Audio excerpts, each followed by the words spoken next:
Bank ঋণের সুদহার 14% বেশি হবে না। ডিসেম্বরের মধ্যে রিজার্ভ সংকটের সমাধান, আশ্বাস বাংলাদেশ ব্যাংকের।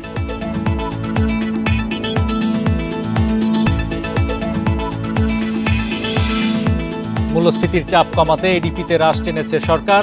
বিদেশি ঋণের প্রকল্পে বিশেষ গুরুত্বের নির্দেশ প্রধানমন্ত্রীর।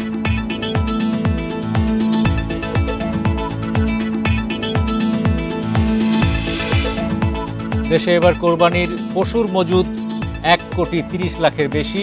বাজার ও দাম স্থিতিশীল রাখতে খামারিদের সঙ্গে আলোচনা।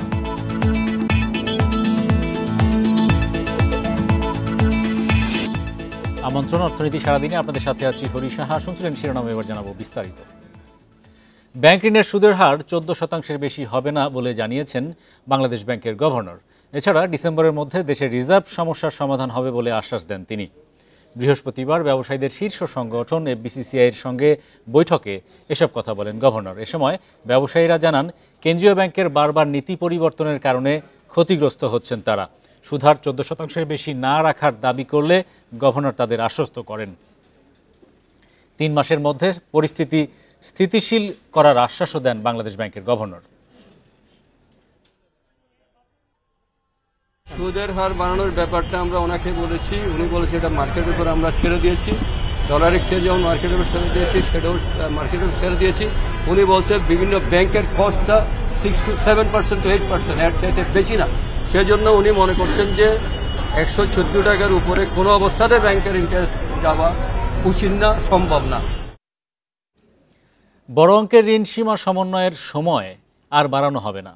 যেসব বড় শিল্প গ্রুপের ঋণ এখনও বড় অঙ্কের ঋণ সীমার বেশি রয়েছে, তাদেরকে অবিলম্বে সীমার মধ্যে নামিয়ে আনতে হবে।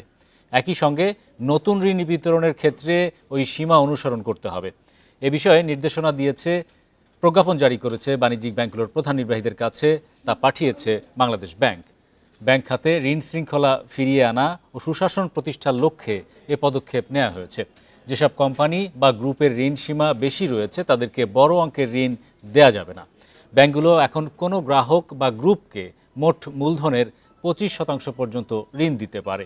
এর মধ্যে 15% নগদ আকারে ও বাকি 10% পরোক্ষ ঋণ হিসেবে, যথা এলসি খোলা, ব্যাংক গ্যারান্টি সহ নানা খাতে দিতে পারে। কিন্তু বর্তমানে অনেক গ্রুপের ঋণ ব্যাংকের মূলধনের 25%-এর বেশি রয়েছে। এতে ব্যাংকের ঋণ কোনো একক কোম্পানি বা গ্রুপের কাছে কেন্দ্রীভূত হয়ে পড়ছে, একই সঙ্গে ব্যাংক খাতে ঝুঁকি তৈরি করছে।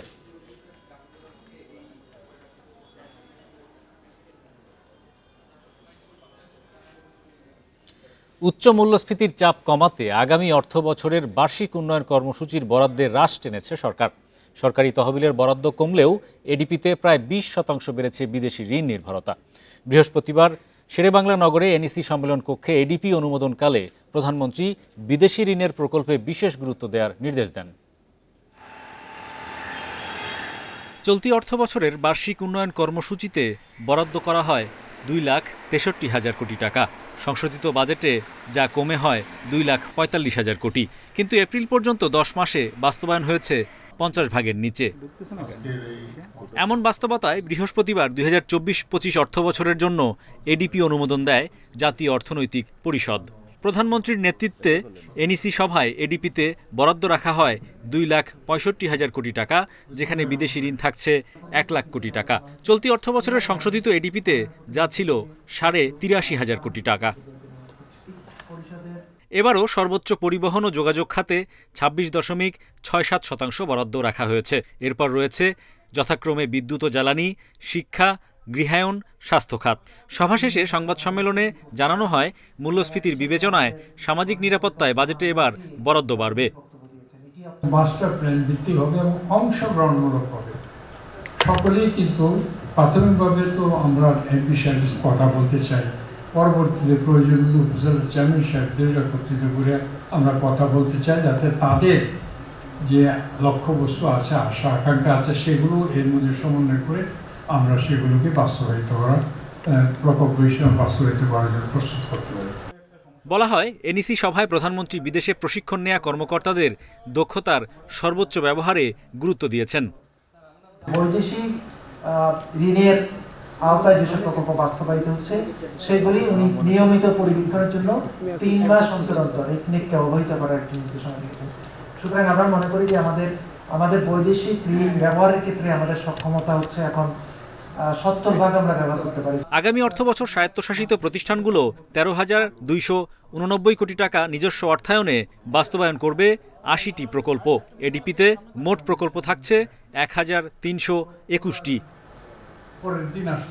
Hari Saha, independent news, Dhaka. কম হারে নয়, পূর্ণ হারেই ভ্যাট বসছে মেট্রো রেলের ভাড়ায়। জুলাই থেকে যাত্রীদের টিকিটের মূল্যে দিতে হবে 15% ভ্যাট। আসছে বাজেটে এ প্রস্তাব করতে যাচ্ছে জাতীয় রাজস্ব বোর্ড এনবিআর। সম্প্রতি প্রধানমন্ত্রীর সঙ্গে বাজেট বৈঠকে মেট্রো রেলের ভাড়ায় ভ্যাট আরোপের প্রসঙ্গ উপস্থাপন করেন এনবিআর কর্মকর্তারা। তারা বলছেন, কম হারে ভ্যাট নেওয়ার কোনো নির্দেশনা দেননি প্রধানমন্ত্রী, তাই 15% হারেই ভ্যাট আরোপের প্রস্তাব করা হবে। যাত্রীর স্বার্থ বিবেচনায় 2022 সালের 28 ডিসেম্বর থেকে মেট্রো রেলের ভাড়ায় ভ্যাট অব্যাহতি দেয় এনবিআর। জুন পর্যন্ত বহাল থাকছে সে সুবিধা। সম্প্রতি ভ্যাট অব্যাহতির মেয়াদ বাড়াতে এনবিআরকে চিঠি দেয় মেট্রো রেল কর্তৃপক্ষ। তবে আবেদন আমলে নিচ্ছে না এনবিআর। তাদের দাবি, উন্নয়ন চাহিদা অনুযায়ী রাজস্ব বাড়াতে হবে সব খাতেই, তাই কর ছাড় কমানো হচ্ছে।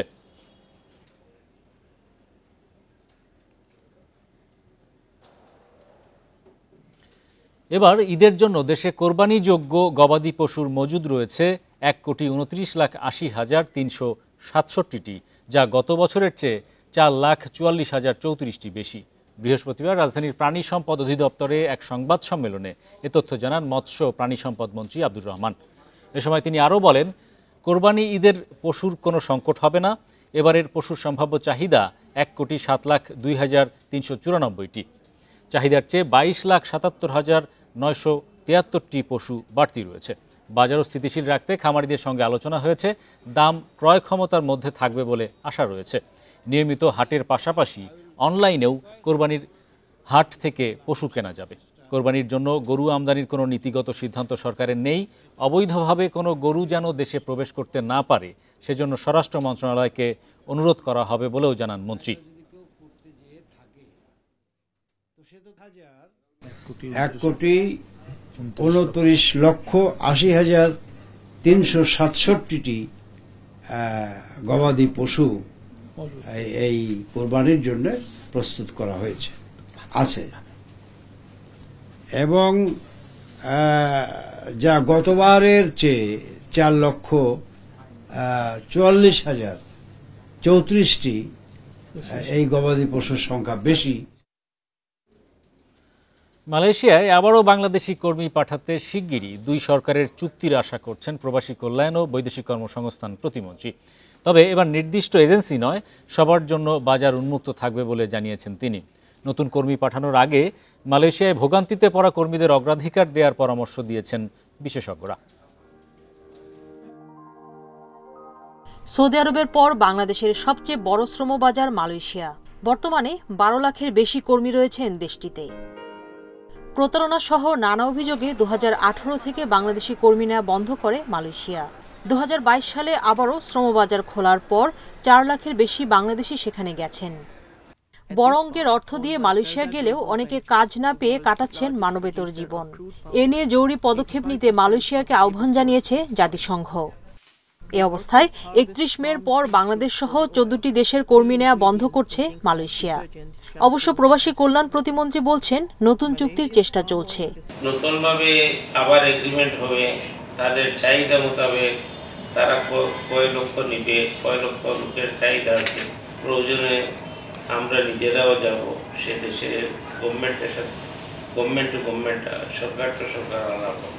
এই যারা আমাদের এনলিস্টেড আছে সবাই যাতে কাজ করার সুযোগ পায়।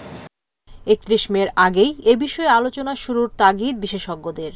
একটা টাইম ফ্রেম দিয়ে দেওয়া যে এই সময়ের মধ্যে ওইখানকার মালয়েশিয়ার সরকার তাদেরকে একটা বৈধতা প্রদান করবে। যারা অলরেডি ওখানে আছে তাদের যদি কাজের সুযোগ থাকে, আমার এখান থেকে হয়তো নতুন করে তাদের কর্মী দরকার নাও হতে পারে। এইটার একটা মূল্যায়ন ওখানকার এই যে জয়েন্ট কমিটি আছে সেটার আলাপের মাধ্যমে তৈরি করতে হবে। বিশেষজ্ঞদের মতে, বিদেশের শ্রমিক দুর্ভোগের অন্যতম কারণ দ্বিপাক্ষিক চুক্তি না করা। তাই কূটনৈতিক দক্ষতার পাশাপাশি প্রবাসী কল্যাণ ও পররাষ্ট্র মন্ত্রণালয়ের সমন্বয়ের তাগিদ তাদের। সুলতানা জাহান মিতু, ইন্ডিপেন্ডেন্ট নিউজ, ঢাকা। সর্বাধুনিক প্রযুক্তি ও ফিচারের বিদ্যুৎ সাশ্রয়ী নতুন মডেলের পণ্য উন্মোচন করেছে ওয়ালটন। কোরবানি ঈদকে সামনে রেখে ক্রেতাদের জন্য বিশেষ চমক হিসেবে এসব পণ্য এনেছে দেশীয় ইলেকট্রনিক্স কোম্পানি। সকালে রাজধানীর বসুন্ধরায় ওয়ালটন কর্পোরেট অফিসে এক জমকালো অনুষ্ঠানের মধ্য দিয়ে নতুন পণ্যগুলোর উন্মোচন করেন ওয়ালটন প্লাজার ব্যবস্থাপনা পরিচালক মোহাম্মদ রায়হান। নতুন পণ্যগুলোর মধ্যে আছে ইনভার্টার প্রযুক্তির মাল্টি কালার ডিজাইনের side by side refrigerator, European ডিজাইনের কম্বি মডেলের refrigerator, vertical freezer, chocolate cooler সহ মোট 7টি মডেল, সোলার হাইব্রিড প্রযুক্তির স্প্লিন্ট এসি, 4 ও 5 টনের সিলিং ও ক্যাসেট টাইপ এসি, 65 ইঞ্চির এলইডি টিভি, ওয়াশিং মেশিন ও বিএলডিসি প্রযুক্তির ফ্যান। অনুষ্ঠানে সারা দেশ থেকে ভার্চুয়ালি যুক্ত হন ওয়ালটন প্লাজা ম্যানেজার ও পরিবেশকগণ। নাটোরের নলডাঙ্গা উপজেলায় মৎস্য কর্মকর্তা সঞ্জয় কুমারের বিরুদ্ধে মৎস্য অভয়াশ্রম স্থাপনা সহ 3 প্রকল্পের প্রায় 7.5 লাখ টাকা আত্মসাতের অভিযোগ উঠেছে। অভিযোগ তদন্তে 3 সদস্যের কমিটি করেছে মৎস্য বিভাগ। 2022-23 অর্থবছরে নলডাঙ্গার খাজুরা ইউনিয়নের ধুলদহে মৎস্য অভয়াশ্রম স্থাপন বাবদ 5 লাখ টাকা বরাদ্দ দেওয়া হয়। এ বাবদ অর্থ উত্তোলন হলেও কয়েকটি পিলার ও বাঁশের খুঁটি ছাড়া অভয়াশ্রমের আর কোনো কাজের চিহ্ন নেই। এলাকাবাসীর দাবি, উপজেলা মৎস্য কর্মকর্তা সঞ্জয় কুমারের কাছে 2 বছর আগে বরাদ্দ এলেও অভয়াশ্রমের কোনো কাজ হয়নি। এ নিয়ে অভিযোগ দেওয়ার পর তড়িঘড়ি করে এরিয়া পিলার হিসেবে কয়েকটি সিমেন্টের পিলার ও বাঁশ পোতা হয়েছে। এই অভয়াশ্রমের বাঁশ মাত্র 2-3 সপ্তাহ পুঁতিছে। এই কয়েকদিন হলো অভয়াশ্রম পুঁতিছে, তার আগে পুঁতেনি করা। মাছ থাকবে, মাছ ডিম পারবে, বর্ষার মধ্যে মাছটা ছড়া যাবে, সবাই আমিও দূরে মারি খেতে পারবো, কিন্তু এখানে তা হয় না। এখানে প্রায় প্রতিদিনই মাছ মারে। এত বলে অনেক আপনি টাকা পয়সা আসে, আর এই বিরুদ্ধে কেউ কোনো কথা বলে তার উপর কেসের একটা ভয় দেখায়। উপজেলা মৎস্য কর্মকর্তার বিরুদ্ধে খাজুরা ও পিপরুল ইউনিয়নের 2টি মৎস্য অভয়াশ্রম সংস্কার বাবদ পাওয়া প্রায় 2.5 লাখ টাকা আত্মসাতের অভিযোগ রয়েছে। এই নিয়ে কথা বলতে রাজি হননি অভিযুক্ত কর্মকর্তা। তবে জেলা মৎস্য কর্মকর্তা জানান, অভিযোগ তদন্তে কমিটি গঠন করা হয়েছে। নলডাঙ্গা উপজেলার এই ব্যাপারটা নিয়ে আমাদের জেলা মৎস্য কর্মকর্তা স্যার বরাবর একটা অভিযোগ এসেছে। স্যার এটা একটা তদন্ত কমিটি করে দিয়েছেন। তো কমিটি তদন্ত করে রিপোর্ট দিলে আমরা আসল ব্যাপারটা বলতে পারবো, তার আগে আসলে কিছু বলা যাচ্ছে না। দোষী ব্যক্তির বিরুদ্ধে ব্যবস্থা নেওয়ার পাশাপাশি বরাদ্দকৃত অর্থের সঠিক ব্যবহার নিশ্চিতের দাবি স্থানীয়দের। Independent news. দরপতন অব্যাহত দেশের 2 শেয়ার বাজারে। বৃহস্পতিবার ঢাকা স্টক এক্সচেঞ্জে প্রধান সূচক কমেছে প্রায় 10 পয়েন্ট, তবে আগের দিনের চেয়ে লেনদেন বেড়েছে 150 কোটির বেশি। এ সময় দর হারিয়েছে 54 প্রতিষ্ঠানের শেয়ারের। অন্যদিকে চট্টগ্রাম স্টক এক্সচেঞ্জে সার্বিক সূচক কমেছে 53 পয়েন্ট। বৃহস্পতিবার দিনের শুরুতে ইতিবাচক ছিল ঢাকা স্টক এক্সচেঞ্জের প্রধান সূচক। প্রথম 10 মিনিটে সূচক বাড়ে 25 পয়েন্ট। এরপর শুরু হয় সূচকের উত্থান পতন। দিন শেষে ডিসিএক্স সূচক কমেছে 9.98 পয়েন্ট, অবস্থান করছে 5517 পয়েন্টে। এছাড়া কমেছে বাকি দুটো সূচকও। সূচক কমলেও ডিএসইতে বেড়েছে লেনদেনের পরিমাণ। আজ মোট লেনদেন হয়েছে 676 কোটি 79 লাখ টাকার শেয়ার। আগের দিনের চেয়ে লেনদেন বেড়েছে 150 কোটি 46 লাখ টাকা। হাত বদলায় অংশ নেয়া 394টি কোম্পানি ও মিউচুয়াল ফান্ডের মধ্যে দর কমেছে 54 প্রতিষ্ঠানের শেয়ার। এর মধ্যে দর বেড়েছে মাত্র 122টির, কমেছে 215টির। অপরিবর্তিত রয়েছে 57টি প্রতিষ্ঠানের শেয়ারের দর। সবচেয়ে বেশি লেনদেন হওয়া প্রতিষ্ঠানের তালিকায় প্রথম এশিয়াটিক ল্যাবরেটরিজ, দ্বিতীয় লাভেলো, তৃতীয় অবস্থানে ই জেনারেশন। শতাংশের দিক থেকে দরবৃদ্ধির তালিকায় প্রথম এমটিবি ফার্স্ট মিউচুয়াল ফান্ড, দ্বিতীয় ন্যাশনাল লাইফ ইন্স্যুরেন্স, তৃতীয় অবস্থানে মিথুন নিটিং। অন্যদিকে চট্টগ্রাম স্টক এক্সচেঞ্জের সার্বিক সূচক কমেছে 53.68 পয়েন্ট, লেনদেন 59 কোটি 68 লাখ টাকার শেয়ার। ইফাতারা, independent news. এই ছিল আজকের অর্থনীতি সারাদিনে। ইন্ডিপেন্ডেন্ট টেলিভিশনের সব খবর জানতে চোখ রাখুন ফেসবুক, ইউটিউব এবং এক্সে। আমন্ত্রণ আমাদের পরের আয়োজনে।